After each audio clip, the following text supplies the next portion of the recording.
आज की वीडियो में हम प्रश्नावली 3.4 में पहले क्वेश्चन को हम सॉल्व करेंगे। तो पहले क्वेश्चन में हमसे बोलता है कि निम्न समीकरण के युग्म को विलोपन विधि तथा प्रतिस्थापन विधि से हल कीजिए, कौन सी विधि अधिक उपयुक्त है।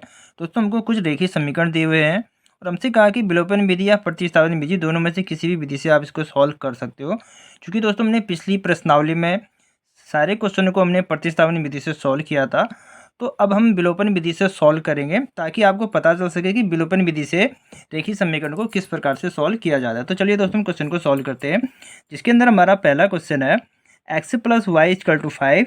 हम इसको समीकरण 1 मान लेते हैं। और दूसरा है 2x - 3y = 4। इसको हम समीकरण 2 मान लेते हैं। तो चूँकि दोस्तों हमको विलोपन विधि से सॉल्व करना है, तो विलोपन विधि में क्या होता है, हमको दोनों ही चरों के मानों में से किसी एक चर के मान को हमको समान करना होता है। ठीक है, तो अब यहाँ पे देखिए समीकरण 1 में जो दोनों ही चर के मान हैं और समीकरण 2 में दोनों ही चरों के मान में किसी भी चर का मान हमारा समान नहीं है। तो हमको या तो y का मान हमको बराबर करना होगा या तो x का। तो उसके लिए हम क्या करेंगे, हम y के चर को हम बराबर कर ले। तो हमको क्या करना होगा, अगर यहाँ 3y है, समीकरण 1 में 3y करना है, तो हमको समीकरण 1 में 3 से गुणा करना होगा। तो अब हम क्या लिखेंगे यहाँ पे,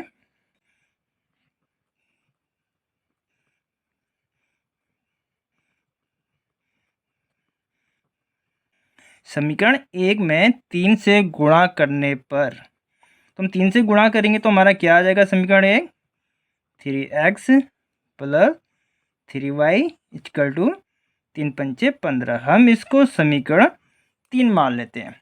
अब दोस्तों हमारे पास समीकरण 2 समीकरण 3 मिल गए हैं। अब हम क्या करेंगे, क्योंकि दोस्तों हमको समीकरण 2 और समीकरण 3 अब हमको मिल चुके हैं। क्योंकि दोस्तों देखिए समीकरण 2 और समीकरण 3 में हमारे y के मान हमारे समान है और इसका चिन्ह माइनस है और इसका चिन्ह हमारा प्लस है। जब दोस्तों जिस चरों का मान हमने समान किया होता है, अगर उनके चिन्ह अगर एक समान होते हैं तो हमको घटाना होता है, और चिन्ह जब अलग अलग होते हैं तो हमको जोड़ना होता है। तो हम क्या करेंगे, समीकरण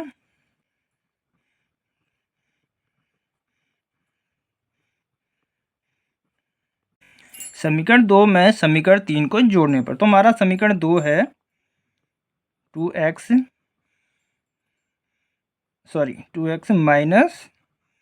3y = 4, और समीकरण हमारा 3 है 3x + 3y = 15।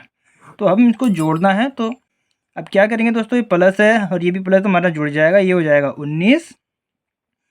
दोस्तों प्लस है, माइनस का है, चूँकि माइनस है तो इससे ये कट जाएगा। तो 3x + 2x ये हमारा हो जाएगा 5x। तो अब चूँकि हमको यहाँ से x का मान हमको मिल जाएगा, तो हम क्या करेंगे, x = 5 को हम इसके बट्टे में लेकर के जाएंगे तो 19 के बट्टे में आ जाएगा। तो इस तरीके से हमको x का मान मिल चुका है। x का मान हमारा आया 19/5।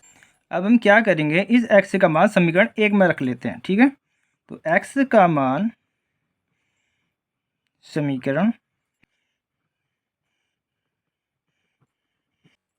1 में रखने पर, तो हमारा समीकरण 1 है x + y = 5।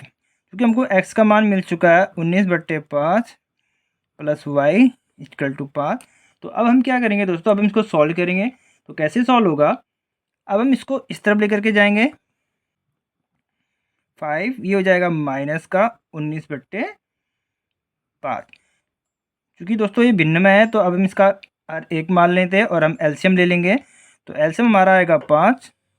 तो 5 हम यहाँ ऊपर भी गुणा करेंगे तो ये आएगा 5×5 = 25 माइनस का 19।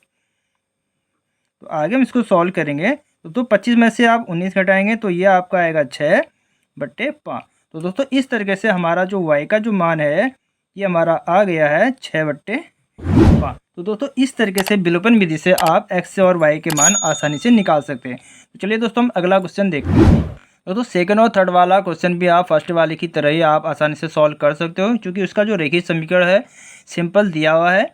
हम फोर्थ क्वेश्चन को सॉल्व करेंगे, क्योंकि फोर्थ वाले में जो हमारा रेखीय समीकरण ये हमको भिन्नों में दिया है। हो सकता है कि आप में से कई सारे स्टूडेंट को इस प्रकार के क्वेश्चन को सॉल्व करने में प्रॉब्लम आ रही है। तो चलिए हम इस क्वेश्चन को सॉल्व करते हैं। तो इसमें जो हमको रेखीय समीकरण दिया है x/2 + 2y/2 = -1। तो हम क्या करेंगे, सबसे पहले हम इनका जो है भिन्न हटाएंगे। तो हम क्या कर लेते, तो हम इनका एलसीएम ले लेंगे। तो एलसीएम हमारा क्या आएगा, 3 दूनी 6,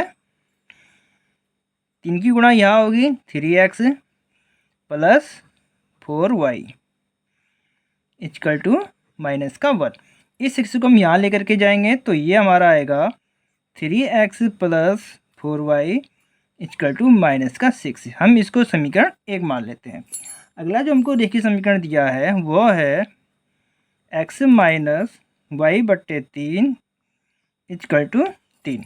इसमें भी हम क्या करेंगे, इसका हम हर एक मान लेते हैं। तो एलसीएम लेंगे, क्या आएगा 3 की गुणा यहाँ होगी 3x माइनस का y इक्वल टू 3। तो आगे हमारा क्या आएगा 3x minus Y equal to 3 की गुणा यहाँ हो जाएगी तो 3 3 9। तो ये हमारा समीकरण 2 निकल के आ गया है। तो अब हम क्या करेंगे, इसको हम विलोपन विधि से सॉल्व करेंगे, क्योंकि हमको पता है कि विलोपन विधि में किसी भी एक समीकरण का मान हमारा किसी भी एक चर का मान हमारा समान होना चाहिए। तो समीकरण 1 और समीकरण 2 में हमको 3x के मान हमको समान दिखाई दे रहे हैं। तो अब हम क्या करेंगे, समीकरण 1 में से समीकरण 2 को घटाएंगे।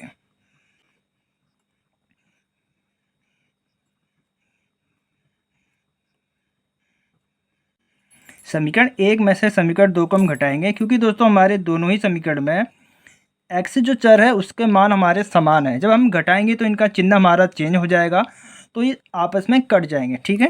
क्योंकि हमको किसी भी एक का मान निकालना होता है तो हमें ऐसा समीकरण बनाना होता है जिसमें से एक चर हमारा दोनों ही समीकरण में कट जाए। तो विलोपन विधि में ऐसा ही होता है। जैसे हमने इससे पहले जब मैंने फर्स्ट क्वेश्चन को सॉल्व किया था तो हमने y का जो चर है वो हमने समान किया था ताकि हमारा x का मान आ चुके। तो यहाँ पर हमारा x का जो मान है वह समान है, तो हमारा सबसे पहले क्या आएगा, y का मान निकल के आएगा। तो हमारा क्या है, हमने क्या लिखा है घटाने पर। तो पहला जो हमारा समीकरण है 3x plus 4y equal to -6। दूसरा है 3x minus Y equal to 3। क्योंकि दोस्तों हमने लिखा है कि घटाने पर, घटाने में क्या होता है दोस्तों, नीचे वाले के चिन्ह हमारे चेंज हो जाते हैं। प्लस का है माइनस, माइनस का प्लस, प्लस का है माइनस हो जाएगा। तो 3x से 3x कट जाएगा, दूसरे आपस में जुड़ जाएंगे, ये हो जाएगा 5y। दोनों ही माइनस के हैं तो ये आपस में जुड़ जाएंगे, ये हो जाएगा -9। क्योंकि हमको y का मान निकालना है तो 5 हमारे इसके बट्टे में चला जाएगा, तो ये 9 बट्टे हो जाएगा। सॉरी दोस्तों, यहाँ पे समीकरण में हमने थोड़ी मिस्टेक कर दी, क्योंकि समीकरण 2 में हमारा यहाँ पर 9 है, तो ये हमारा जुड़ के आ जाएगा 15, ठीक है। तो यहाँ पर भी हमारा 15 हो जाएगा, 15 बट्टे 5। तो इस तरीके से हमारा जो y का मान निकल के आया है वह दोस्तों -3 निकल के आया है। तो अब हम क्या करेंगे, y का मान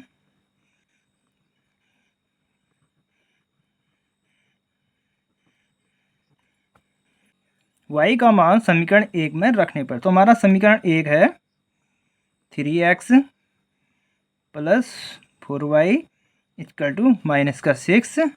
क्योंकि हमें y का मान हमको मिल चुका है, इंटू -3 इक्वल टू -6। तो आगे हमारा क्या आएगा 3x प्लस माइनस माइनस हो जाएगा 12 इक्वल टू -6।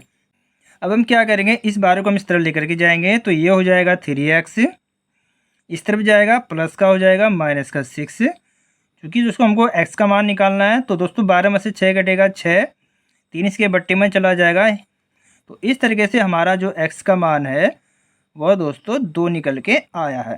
तो दोस्तों हमने x और y के मान हमने निकाल लिए हैं। दोस्तों इस तरीके से आप विलोपन विधि से किसी भी रेखीय समीकरण में x और y का मान बड़े ही आसानी से आप निकाल सकते हो। दोस्तों आज की वीडियो में इतना ही, मिलते हैं नेक्स्ट वीडियो में।